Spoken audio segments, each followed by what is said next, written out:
और वहीं प्रधानमंत्री नरेंद्र मोदी मन की बात कार्यक्रम के 116वें एपिसोड को संबोधित कर रहे हैं। आइए सुनते हैं। शिक्षा और संस्कृति के हर क्षेत्र में गयाना का नेतृत्व कर रहे हैं। गयाना के राष्ट्रपति डॉक्टर इरफान अली भी भारतीय मूल के हैं, जो अपनी भारतीय विरासत पर गर्व करते हैं। जब मैं गयाना में था, तभी मेरे मन में एक विचार आया था, जो मैं मन की बात में आपसे शेयर कर रहा हूँ।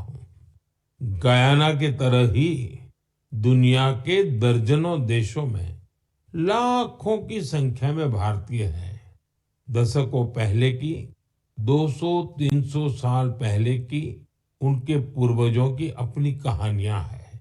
क्या आप ऐसी कहानियों को खोज सकते हैं कि किस तरह भारतीय प्रवासियों ने अलग अलग देशों में अपनी पहचान बनाई, कैसे उन्होंने वहां की आजादी की लड़ाई के अंदर हिस्सा लिया, कैसे उन्होंने अपनी भारतीय विरासत को जीवित रखा। मैं चाहता हूं कि आप ऐसी सच्ची कहानियों को खोजें और मेरे साथ शेयर करें। आप इन कहानियों को नमो ऐप पर या माय गॉव पर #इंडियन डायस्पोरा स्टोरीज के साथ भी शेयर कर सकते हैं। साथियों, आपको ओमान में चल रहा एक एक्स्ट्रा ऑर्डिनरी प्रोजेक्ट भी बहुत दिलचस्प लगेगा। अनेकों भारतीय परिवार कई शताब्दियों से ओमान में रह रहे हैं। इनमें से ज्यादातर गुजरात के कच्छ से जाकर बसे हैं।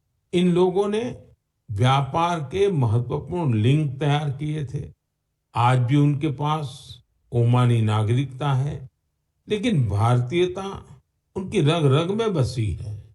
ओमान में भारतीय दूतावास और नेशनल आर्काइव्स ऑफ इंडिया के सहयोग से एक टीम ने इन परिवारों की हिस्ट्री को प्रिजर्व करने का काम शुरू किया है।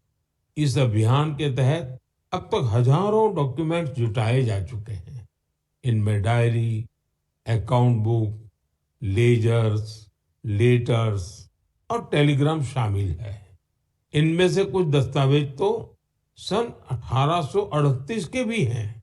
ये दस्तावेज भावनाओं से भरे हुए हैं।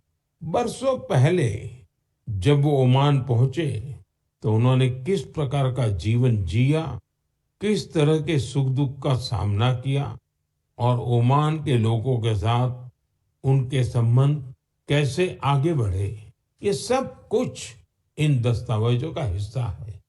ओरल हिस्ट्री प्रोजेक्ट, ये भी इस मिशन का एक महत्वपूर्ण आधार है।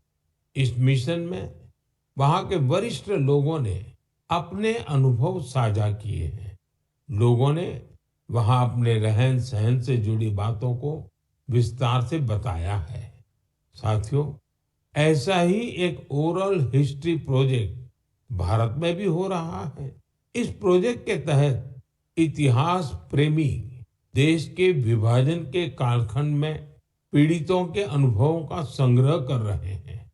अब देश में ऐसे लोगों की संख्या कम ही बची है, जिन्होंने विभाजन की विभीषिका को देखा है।